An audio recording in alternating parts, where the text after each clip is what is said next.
नमस्कार। आज एक मेल पत्रिका लाया हूं आप लोगों के लिए। पत्रिका में विशिष्टता ये है कि जातक ने शिक्षा किसी और विषय से ली है और प्रोफेशन इसने कुछ और चयन कर लिया। जातक गवर्नमेंट जॉब में है, एक गवर्नमेंट कॉलेज में टीचर है, कंप्यूटर का टीचर है। जातक ने पढ़ाई बीटेक की है। हालांकि उसका विषय संबंधित ही है, उसकी पढ़ाई से संबंधित विषय है जो उसने अपने प्रोफेशन में चयन किया है, जो उसे मिला है, या यूं कह सकते हैं भाग्य से मिला है। क्योंकि गवर्नमेंट जॉब को पाने में कहीं ना कहीं भाग्य का भी रोल होता है। हालांकि कुंडली में योग भी बने होते हैं गवर्नमेंट जॉब के, ऐसा नहीं है कि बिना योग के ही कोई मिल जाता है कुछ। इसके अलावा आपने देखा होगा अपने आसपास अपने फैमिली में बहुत सारे लोगों को, जो लोग बीटेक की पढ़ाई करते हैं वो लगभग मैक्सिमम लोग 99% लोग इंजीनियरिंग ही करते हैं, इंजीनियर ही बनते हैं। बहुत कम लोगों को आपने देखा होगा कि जिन्होंने बीटेक की पढ़ाई किया है और प्रोफेशन कुछ और चुना। कुछ लोग यूपीएससी करने चले जाते हैं, कुछ लोग सफल भी हो जाते हैं, उसमें से बहुत कम लोग सफल होते हैं। कुछ लोग व्यवसाय करने लग जाते हैं, कुछ पैतृक व्यवसाय होता है कुछ लोगों का, कुछ इस तरह से चीजें होती हैं। लेकिन बीटेक करने के बाद टीचिंग लाइन में जाना ये बहुत कम देखा होगा आपने। ये एक पत्रिका इसी विषय से संबंधित है, इसी इसी पर चर्चा के लिए आज मैं आप लोगों के सामने उपस्थित हुआ हूँ। ये पर डिटेल है इस जातक का। कुंडली आप देखिए सिंह लग्न की है। लग्न में बुध बैठा है, सूर्य बैठा है, शुक्र बैठा है। बुध लाभेश और धनेश है, सूर्य लग्नेश ही है, शुक्र दशमेश है, पराक्रमेश है। इतनी अच्छा कंजंक्शन, बहुत ही अच्छा कंजंक्शन लग्न में बना हुआ है। ऐसा व्यक्ति आज जॉब जरूर कर रहा है, लेकिन निश्चित मान के चलिए कि ये व्यक्ति व्यवसाय में जाएगा एक दिन जरूर। हो सकता है कि नौकरी करने के साथ साथ व्यवसाय करे, नौकरी के साथ साथ व्यवसाय में भी हाथ डाले, करेगा जरूर कुछ भी। क्योंकि इसकी जो पैसे की भूख है, ललक है, वो कभी कम नहीं होने वाली। ये देखिए भाग्य भाव का स्वामी धन भाव में बैठा है, भाग्य का संबंध धन भाव से बनता है। हालांकि किसी भाव का भावेश अपने से 6 8 12 जाना भी अच्छा नहीं होता है, लेकिन फिर भी भाग्य का धन से संबंध बनना भी एक तरह का धन योग होता है। कोई भी ग्रह 6 8 12 में नहीं है। कुंडली बहुत ही अच्छी है। केंद्र में देखिए 6 6 ग्रह बैठे हैं और नवम भाव में केतु बैठा है।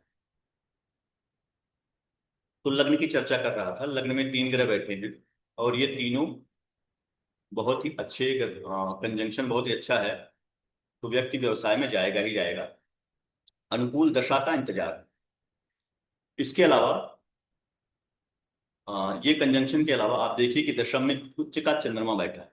लग्न में ही सूर्य बैठा है अपनी राशि का, और दशम में उच्च का चंद्रमा बैठा है। कितना अच्छा योग बना हुआ है कुंडली में। गुरु की पूरी दृष्टि आ रही है चंद्रमा पर।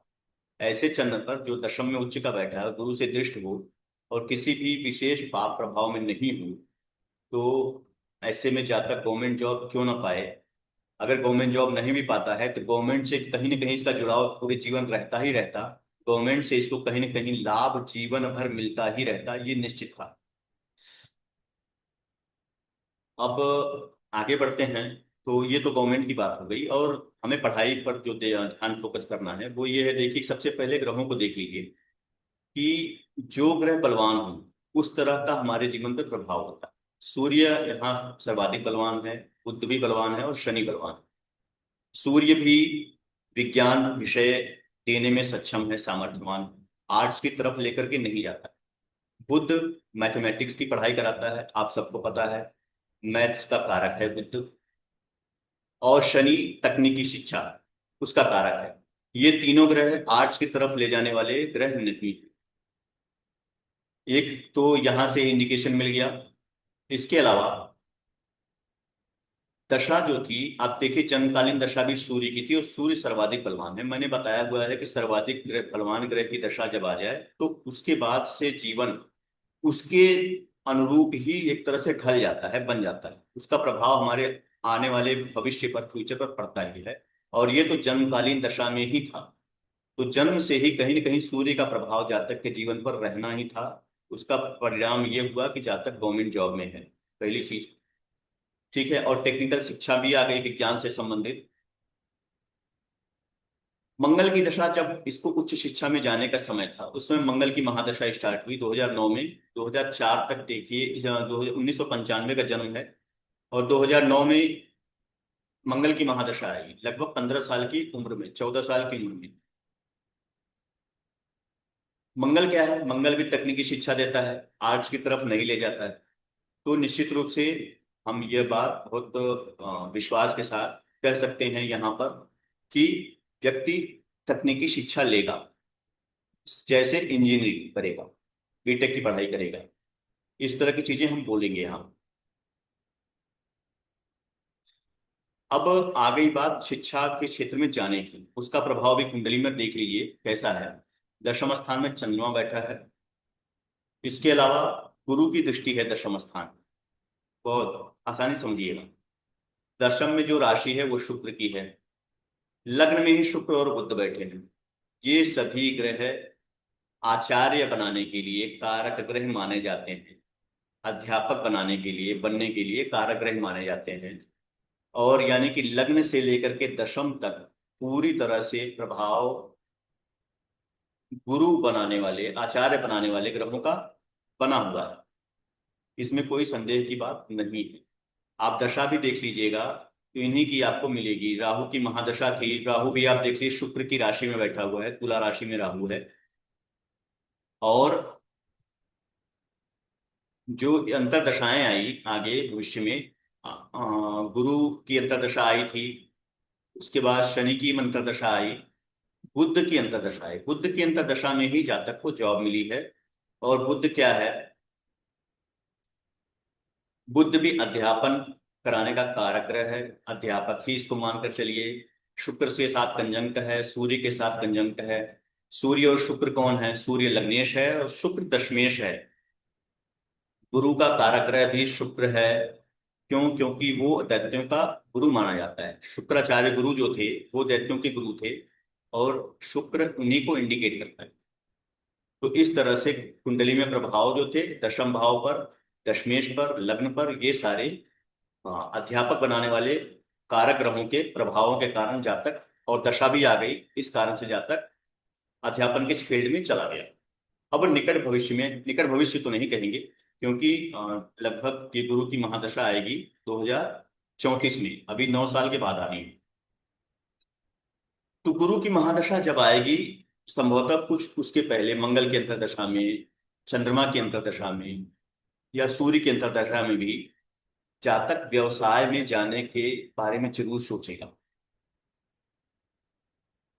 क्योंकि इसकी कुंडली में जो लग्न में ये कंजंक्शन बना हुआ है ये बहुत ही स्ट्रांग है। दशम में भी बहुत स्ट्रांग चंद्रमा ग्रह, चंद्रमा भी व्यवसाय का कारक ग्रह, गुरु की दृष्टि है। तो गुरु की महादशा जब आएगी, गुरु धन कारक है, तो कुंडली लग्न का मित्र है, पंचमेश भी है। गुरु की महादशा जब आएगी या उसके पहले से ही, कुछ समय पहले से ही, निश्चित रूप से ये व्यवसाय में हाथ डालेगा। क्योंकि जातक धन कमाने की इच्छा रखने वाला जातक है, महत्वाकांक्षी। ये सिर्फ एक नौकरी कर करके इसका, इसको संतुष्टि नहीं मिलने वाली, तृप्ति नहीं मिलने वाली, इतना समझिए बस बात। तो ये आकांक्षी व्यक्ति है, महत्वाकांक्षी व्यक्ति। अधिक धन कमाने के लिए ये लालायित रहेगा, और उसके लिए हाथ पैर भी मारेगा। अब एक चीज और है इस कुंडली में, विशेष रूप से मैं बताना चाहूंगा आप लोगों को। हालांकि उसकी चर्चा करने का कोई बहुत महत्व नहीं है, लेकिन विशिष्ट प्रभाव बना हुआ है इस कुंडली में। आप देखिए कि सूर्य और शुक्र इस कुंडली में लग्न में बैठे हुए दिख रहे हैं, लेकिन ये लग्न के 26 अंश जो है, लग्न की डिग्री उससे बहुत पीछे हैं, और इस बॉर्डर लाइन पर हैं। तो ये लग्न में इनको ना माना जाए, ये मानकर चलें कि ये 12वें भाव का ही फल करेंगे, लग्न का फल नहीं करेंगे। हालांकि सूर्य अपनी राशि का है तो उसको स्वराशि का यहाँ पर मानकर चलना। इसके अलावा शनि भी देखिए 29 अंश का है, और चंद्रमा भी 0 अंश का है, यहाँ पर है। बहुत सारे ज्योतिषी जो यूट्यूब पे अपने वीडियोस वगैरह डाल रहे हैं, उनको ज्ञान है अज्ञान है मुझे नहीं पता, मैं इसके बारे में टिप्पणी नहीं कर सकता। न मेरा सामर्थ्य है, न उचित भी है। लेकिन मैं इतना जरूर कहूंगा कि वो सूक्ष्मता से और गहनता से अध्ययन नहीं करते हैं कुंडली का। सूर्य और शुक्र को सामने शनि बैठा हुआ है, ये देख करके, मात्र यही प्रथम दृष्टिया देख करके लोग बोल देंगे कि ये इनका एक दूसरे के साथ दृष्टि संबंध बढ़ रहा है। लेकिन आप देखिए कि सूर्य और शुक्र शून्य अंश के हैं और शनि 29 अंश का है, इस बॉर्डर लाइन पर। ठीक है। ये इन दोनों के दृष्टि संबंध लगभग शून्य के बराबर है। पूर्ण दृष्टि नहीं है। पूर्ण दृष्टि मतलब 100% दृष्टि होती है। मतलब दो दृष्टि का बल है वो 100% होना चाहिए, जो कि नहीं है, मात्र 0% के आसपास होगा। आप देखना चाहेंगे, मैं भी आपको दिखा देता हूँ टेबल भी। ये मैं कोई भी बात देखिए हवा हवाई नहीं करता। कल्पना कल्पनाओं की दुनिया में रहने वाला व्यक्ति नहीं हूं मैं तार्किक और तथ्यात्मक बातें करता हूँ, वही पसंद भी करता हूँ। चीजों को मैं लॉजिकली समझने की कोशिश करता हूँ, जानने का प्रयास करता हूँ, तब रिजल्ट पे आने का प्रयास करता हूँ। बहुत सारे लोग ये नहीं करते हैं। प्रथम दृष्टिया देख लेंगे कि आमने सामने ग्रह बैठे हैं तो बोल देंगे कि इनकी पूर्ण दृष्टि एक दूसरे पर पड़ रही, जबकि है नहीं। आप देखिए कि चंद्रमा पर भी शनि की, अब देखा जाए इस तरह से, तो तृतीयपाद दृष्टि है। तृतीयपाद दृष्टि जो होती है 75% वाली, वो, क्योंकि शनि और चंद्र एक दूसरे से केंद्र में बैठे हुए दिख रहे हैं। शनि की तीसरी दृष्टि जो पूर्ण दृष्टि होती है वो चंद्रमा पर नहीं आ रही है। लेकिन आप डिग्री के हिसाब से देखेंगे तो शनि की जो तीसरी दृष्टि होती है वो 60 अंश पर होती है। और शनि यहाँ 29 अंश का बैठा है, चंद्रमा 0 अंश का बैठा है, यानी कि शनि की चंद्रमा पर पूर्ण दृष्टि आ रही है 60 अंश वाली, तृतीय दृष्टि, 100%। ठीक है। ये सारी चीजें हम दृष्टि बल का जो टेबल है वहां पर आपको दिखाता हूं मैं, तो आप विश्वास करेंगे शायद कि मैं कल्पनाएं नहीं कर रहा हूं, ये तथ्यात्मक और तार्किक बात कर रहा हूं। देखिए, ये दृष्टियां शनि की हैं। चंद्रमा पर देखिए शनि की कितनी प्रभाव, किस तरह का प्रभाव, दृष्टि का पूर्ण प्रभाव है 100%। ये देखिए 100% का जो टावर है, मीनार खड़ा है, ये टच कर गया 100% वाले बॉर्डर लाइन। यानी कि शनि की चंद्रमा पर पूर्ण दृष्टि है। अब इस तरह से अगर केंद्र में बैठा हुआ है चंद्रमा शनि से, तो 75% से ऊपर नहीं होना चाहिए। मतलब इस यहाँ पर होना चाहिए था, ये मीनार यहाँ पे होनी चाहिए थी। लेकिन यहाँ पर ना होकर के यहाँ पर है। रीजन उसका यही है कि डिग्री का प्रभाव जो है, डिग्री का अंतर 60 अंश का है। इन चीजों को लोग देखते नहीं है, ध्यान नहीं देते हैं। ये बहुत गहनता और सूक्ष्मता से देखने की चीजें हैं, और इसका फलित पर, रिजल्ट पर बहुत ही प्रभाव पड़ता है। शुक्र सूर्य को देख लीजिए, शनि की दृष्टियां सूर्य पर देखिए, मैंने बताया कि शून्य के आसपास होगी। ये देखिए 10% भी नहीं है, 5% के आसपास है सूर्य। ये देखिए सूर्य है, ये शुक्र ये है। शनि की शुक्र पर दृष्टि 5 से भी कम है।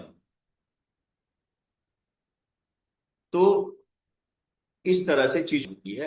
50% वाली उसके निकट चला गया है, इस वजह से उसमें भी कम है। 90 अंश का होता है वो, वो जो दृष्टि होती है 120 अंश की होती है, त्रिकोण वाली। इस वजह से वहां पर अगर होता तो 50% ये दिख रहा होता, लेकिन वो भी नहीं है। डिग्री का अंतर थोड़ा सा आगे पीछे है होने की वजह से वो 35% यहाँ पर दिख रहा है। तो ये टेबल दिखाने का मात्र मेरा उद्देश्य यही था कि दृष्टियों का जो बल है उसको भी हमें ध्यान रखने की जरूरत है। ये प्रभाव डालता है ग्रहों पर एक दूसरे पर। अगर दृष्टि का बल, पूर्ण बल से कोई ग्रह किसी को देख रहा है तो वो पूरी तरह से प्रभाव डालेगा अपनी दृष्टि का। और अगर पूर्ण दृष्टि से नहीं देख रहा है तो उसके दृष्टि के बल में अ, कमी आएगी। इसका रिजल्ट पर प्रभाव पड़ेगा।